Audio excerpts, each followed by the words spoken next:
Hi everyone, we are so excited today because we are going to share with you how to take your creativity and turn it into your life's mission. Absolutely, and this is the most empowering advice we'll ever give you. Imagine for a moment if you had a superpower, not just to transform your life, but to change the whole world around you. What would you do with that power, and how would you use it to make a difference? That's exactly what we believe creativity can be, a true superpower. Creativity isn't just about making something beautiful or interesting. It's about finding a way to really touch hearts, to open eyes, and leave a mark that goes beyond yourself. This power can shape the way people see the world, and it can inspire real change. Our dream is for you to take that creativity inside you and transform it into something that truly matters. Find your true passion and superpower. Now, for me, I found that passion when I was 9 years old. I grew up in Africa and I was fortunate enough to have animals at my doorstep, and I grew up loving animals. And then, unfortunately as well, I learnt about the terrible things that could happen to them, such as poaching. And when I was 9 years old, I went on safari with my brother, and we heard a huge bang and a gut-wrenching cry when we were in the Land Rover. And when we went to find out what had happened, we saw that a huge female elephant had been shot. And we were able to get out and we were able to walk around her. And that was just so powerful for such a young child to see that. Me and my little brother seeing this huge, beautiful animal immobile and not breathing, and that changed my life forever. I knew from that moment onwards that I was going to do everything in my power to protect animals. Yeah, and you did. You really did. So tip number 2 is how to turn your real passion into a mission.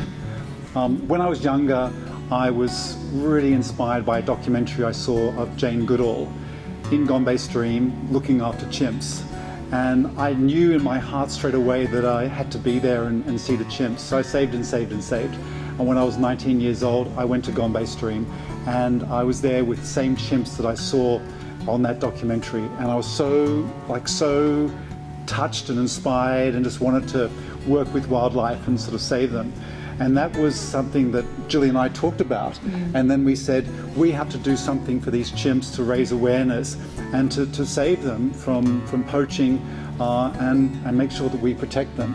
And so we took our passion and turned it into a real mission. So Mark and I then decided to do this amazing project to help save chimps because they are endangered.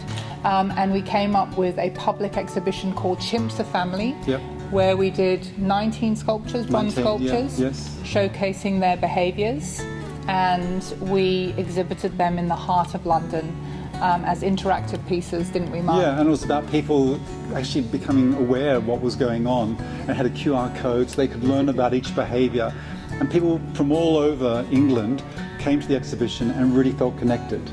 They really did, and it was very educational, and we tried to find out all the behaviours. And as you know, they share 99% of our DNA, and they are our closest relatives, and we were really trying to showcase that in our sculptures and get everybody to understand how incredible these animals are and what we need to do to save them.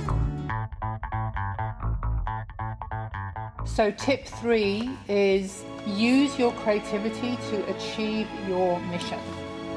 And Mark and I had an amazing mission in 2017 where we went to Kenya, didn't we, Mark, to Old Brigida Conservancy to visit the last 3 remaining northern white rhinos in the world. Yeah, and the last male northern white rhino, who was called Sudan.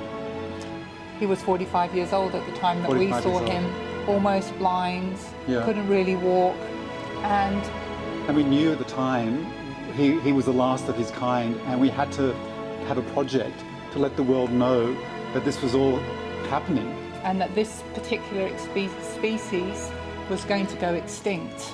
So we took the 3 rhinos, the 3 last remaining northern white rhinos, Sudan, the last male, and the 2 females, Najin and Fatu, and we designed a sculpture where they were stacked on top of each other just to show the fragility of the species. And it was huge, wasn't it? Yeah, How big was the sculpture? 6 meters in the center of New York.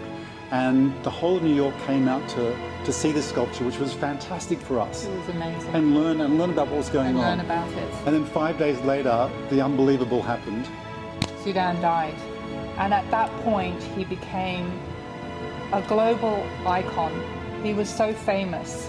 And everybody came to the sculpture and placed flowers at his feet and mourned him. And it was the most moving, incredible time, wasn't it, Mark? Yeah, and it became a memorial. It became an absolute memorial to the last 3 northern white rhinos. And most importantly for us, it gave us such purpose and such fulfillment in doing this.